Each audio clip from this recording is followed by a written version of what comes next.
নমস্কার। The story teller চ্যানেলে আজকের গল্প বিভূতিভূষণ বন্দ্যোপাধ্যায় রচিত কম্পিটিশন।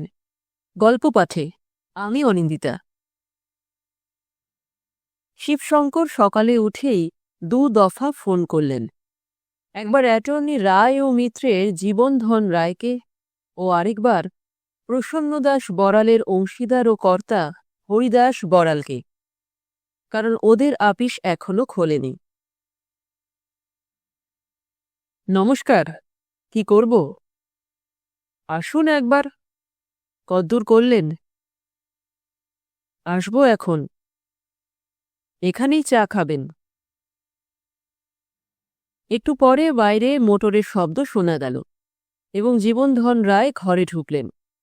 জীবনধন রায়ের পরনে সাহেবী পোশাক, চোখে স্টিলের ফ্রেমের চশমা, পায়ে পেটেন চামড়ার চকচকে বুট, বগলে ফোলিও ব্যাগ।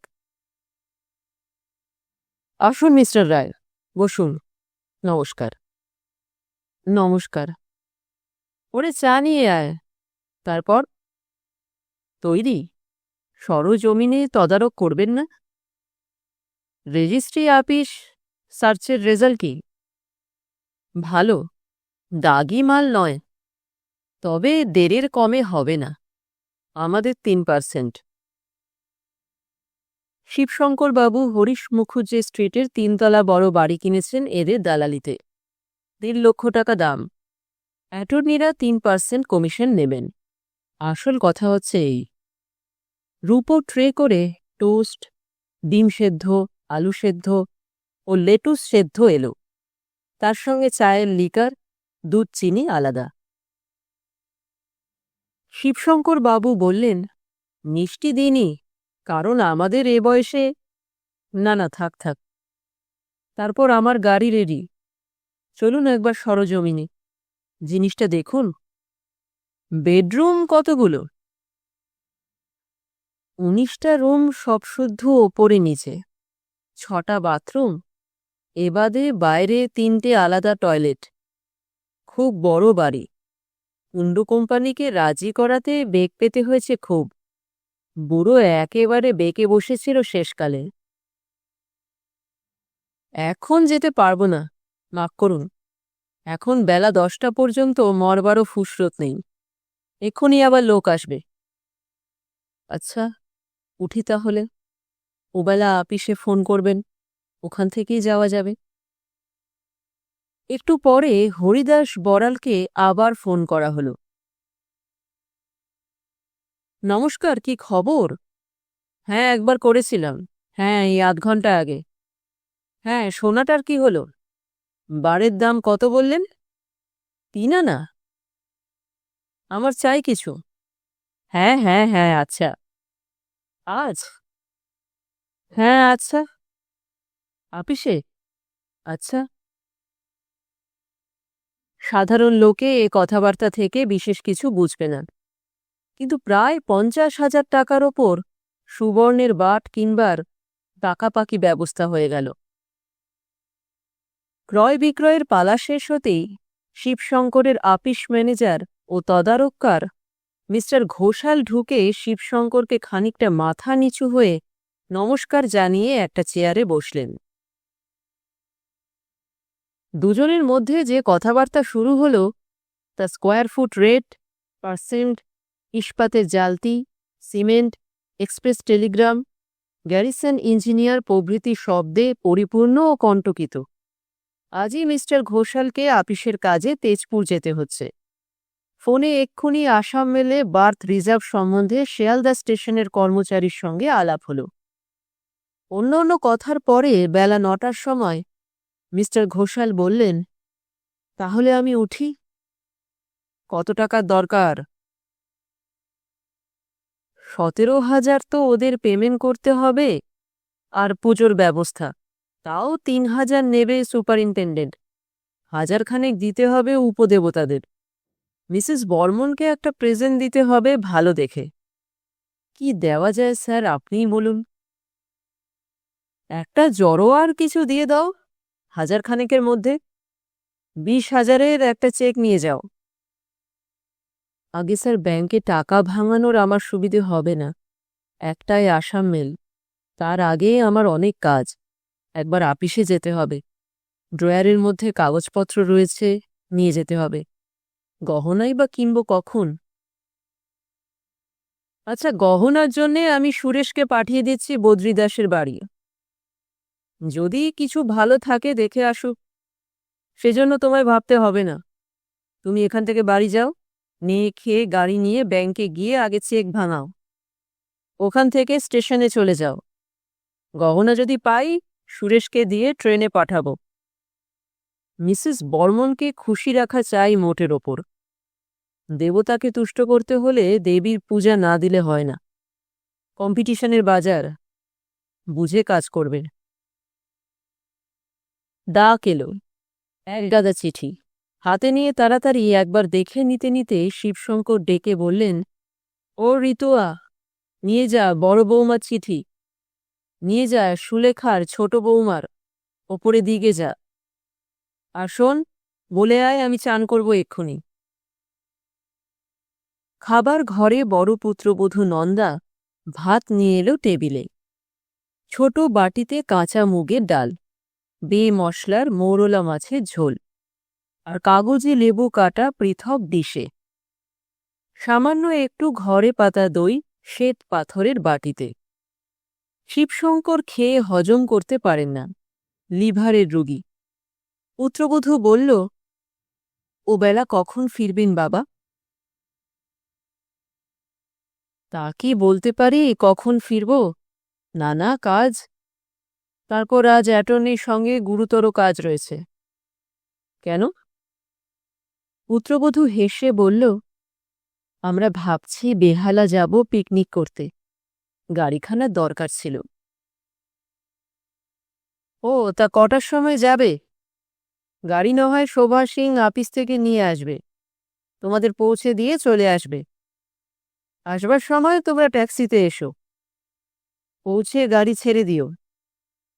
বিমান কোথায় আছে? ওপরে আছে? পুত্রবধূ মুখ নত করে বলল, তা তো জানি না বাবা। তার মানে বেরিয়েছে? পুত্রবধূ পায়ের নখে মাটি খুঁড়তে খুঁড়তে সেদিকে চেয়ে থেকে উত্তর দিল, উনি তো কাল রাত্রিরে বাড়ি আসেননি। সে কি কথা? কালও আবার আসেনি? হুম। শিবশঙ্কর ভ্রু কুঞ্চিত করলেন, আর কিছু বললেন না।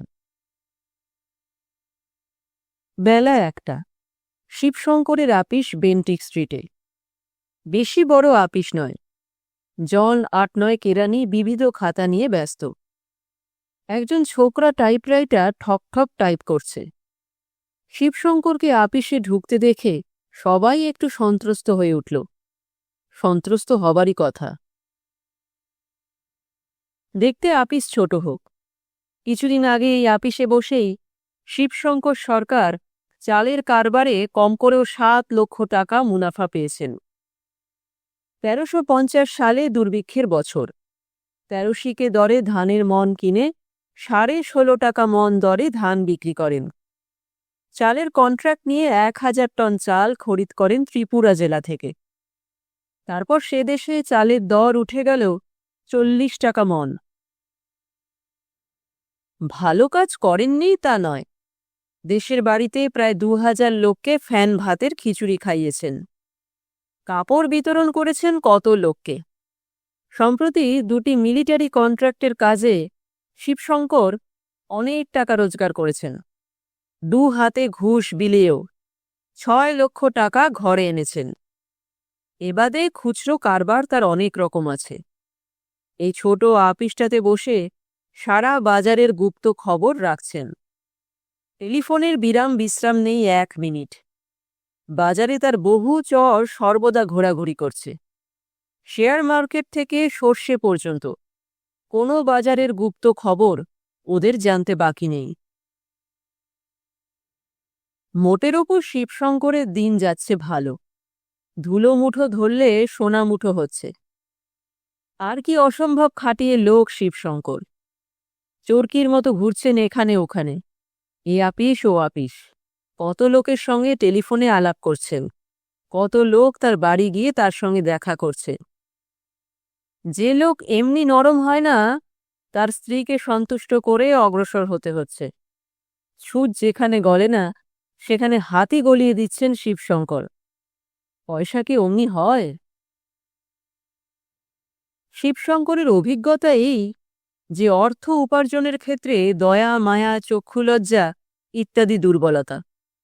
যে বিচক্ষণ কারবারি সে এসব মানবে না। কম্পিটিশনের বাজার, চক্ষুলজ্জা এখানে খাটে না। আরও একটা অভিজ্ঞতা, অবশ্যই বড় মূল্যবান অভিজ্ঞতা, যে ঘুষ অসাধ্য সাধন করতে পারে।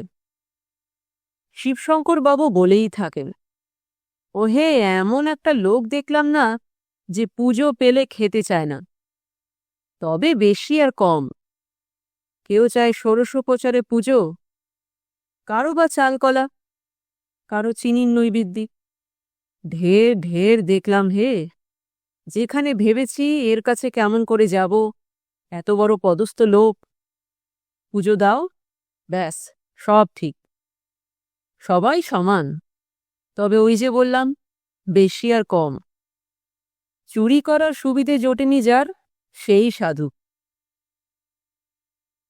বেলা 1টার সময় একটি রোগা দীর্ঘ চেহারা সাহেবী পোশাক পরা লোক শিবশঙ্করের আপিসে এসে ঢুকল। শিবশঙ্কর বললেন, কি খবর? আসুন, বসুন। বড্ড বেশি চায়। কত? 5.5 করে কাঠা। শিবশঙ্কর বিস্ময়ের সুরে বললেন, জমি কার, ব্যাংকের? আজ্ঞে না, মাগনলাল মুখনলাল ক্ষেত্রীর। একবার মর্টগেজ আছে, রেজিস্ট্রি আপিস সার্চ করা হয়েছে। বড় বেশি দর বলছে না? ও অঞ্চলে ওর কম দর নেই। এরপরে 7 পর্যন্ত উঠবে। 9 কাঠা একসঙ্গে আর পাওয়া যাবে না স্যার। আপনি কাল নিজে একবার চলুন। বায়নাপত্র রেজিস্ট্রি না করলে 2-3টে খদ্দের মুখিয়ে রয়েছে। এই সময় টেলিফোন বেজে উঠল। অল্প খানিকক্ষণ কথা বলে শিবশঙ্কর ফোন রেখে সামনের লোকটিকে বললেন, অ্যাটর্নির আপিস থেকে বলছে হরিশ মুখুজ্জে স্ট্রিটের বাড়িটা এক্ষুনি দেখতে যেতে হবে। চলুন না, বাড়িটা দেখে আসবেন। উভয়ের মোটর বার করে সোজা হরিশ মুখুজ্জে স্ট্রিটের সেই নম্বরের বাড়ির সামনে এসে দাঁড়ালেন। মিস্টার ঘোষাল তার পূর্বেই সেখানে মোটর থামিয়ে অপেক্ষা করছেন। বাড়ির ওপরের নিচের সব ঘর, বাথরুম, দরদালান, ছাদ সব ঘুরে দেখা হল। মিস্টার ঘোষাল বললেন, মতামত দিন মিস্টার সরকার। মতামত আর কি, নেওয়া হবে। 3% কথা স্মরণ রাখবেন, ওটা আমাদের একটা শর্ত। নয়তো আমারই হাতে 2টো খদ্দের। আপনি ক্রেতা, আপনার কাছ থেকে কমিশন নেওয়া নিয়ম নয় জানি, কিন্তু এখানে অবস্থা অনুযায়ী ব্যবস্থা। সে যা হয় হবে। ইলেকট্রিক ইনস্টলেশন নেই কেন? এত বড় বাড়ি ছিল, ওয়্যারিং করে নিতে যা খরচ পড়বে তা তো আপনি এমনি বাদ পাচ্ছেন। ওই বাড়ি কি 2-এর কমে হয়? 4,70,000 কি 75,000 তো উইদাউট এনি ডাউট। আপনি বলুন, এক্ষুনি এক মারোয়ারি খদ্দের। না না, সে কথা বলিনি, আপনি নিশ্চিন্ত থাকুন। শিবশঙ্কর একাই আপিসে ফিরলেন। তখন বেলা 2:45। আপিসের চাকর কারুয়া বলল, হুজুর, টেলিফোন 2বার বাজিয়েছে, আমি নাম্বার নিয়ে রেখেছি। কই নাম্বার? হুজুরের ঘরের টেবিল মে আছে, মনুবাবুকে দিয়ে লিখিয়ে রাখিয়েছি। এক তো সাউথ 15। শিবশঙ্কর চাকরকে থামিয়ে দিয়ে বললেন, আচ্ছা আচ্ছা, তুই যা, 1 পেয়ালা চা জলদি তৈরি কর। অর্কুচ বাবু, আজ বাড়ি থেকে টিফিন আনেনি কেউ? ফল টল? না হুজুর, সারা পোচা 2 আপেল টেবিল মে ছিল, ও আমি ফেঁকিয়ে দিয়েছে।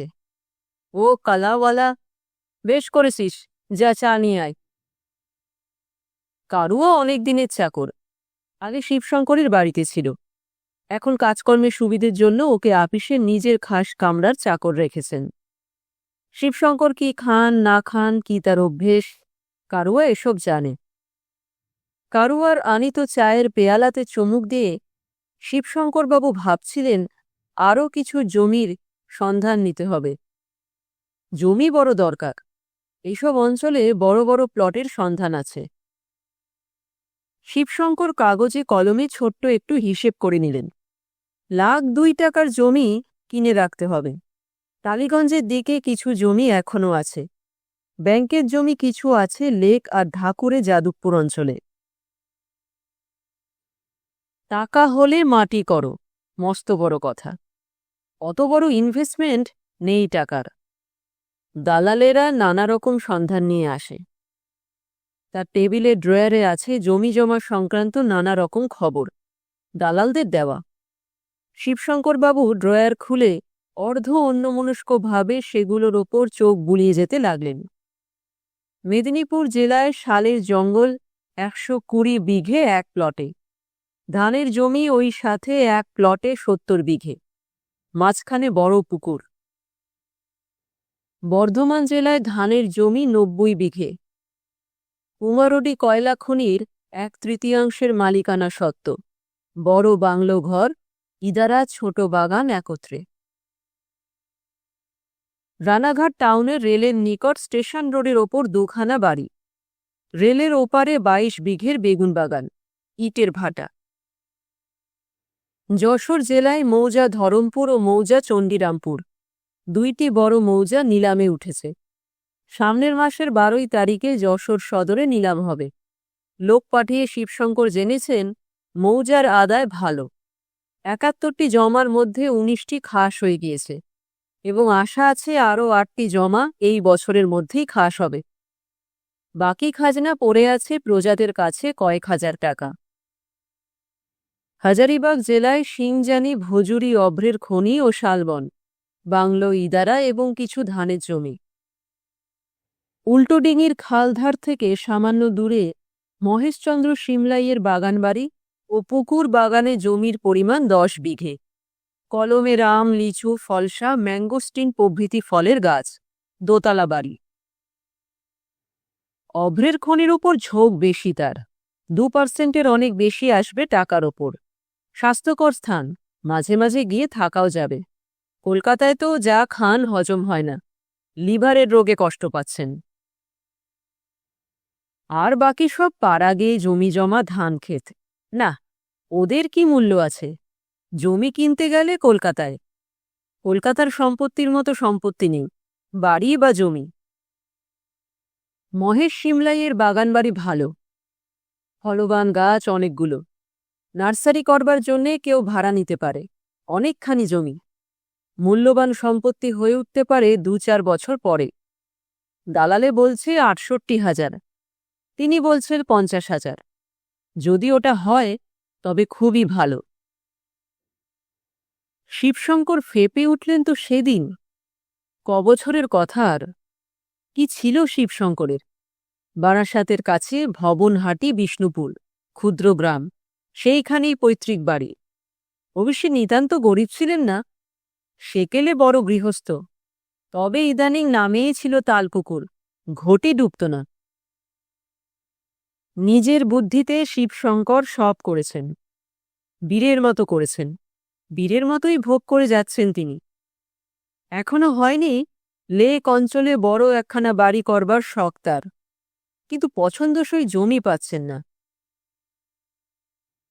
তেজপুরের কাজটা যদি হাতে এসে যায় তবে নির্ঘাত 3 লক্ষ টাকা ঘরে আসবে।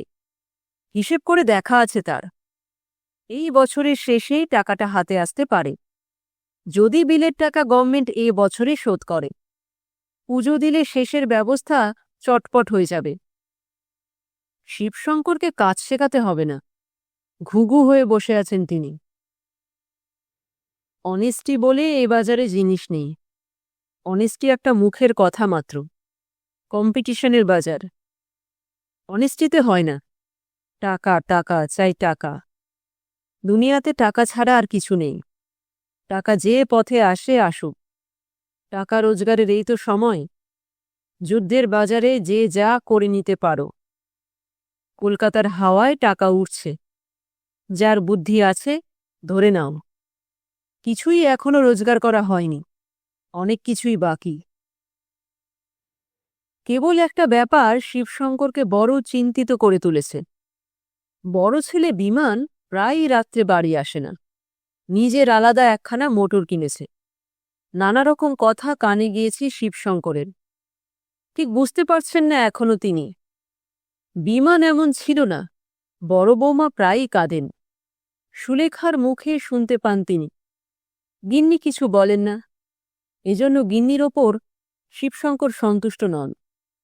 গিন্নির প্রশ্রয় না পেলে বিমান এমন হতে পারত না। যত নির্বোধ নিয়ে হয়েছে তার সংসার। টেলিফোন বেজে উঠে শিবশঙ্করের চিন্তাজাল ছিন্ন করে দিল। হ্যাঁ, কে? ও আচ্ছা, বেশ বেশ।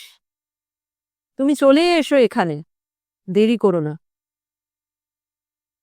একটি শৌখিন বাবু মতো লোক, চোখে সোনা বাঁধানো চশমা, ঘরে ঢুকল 10 মিনিট পরে।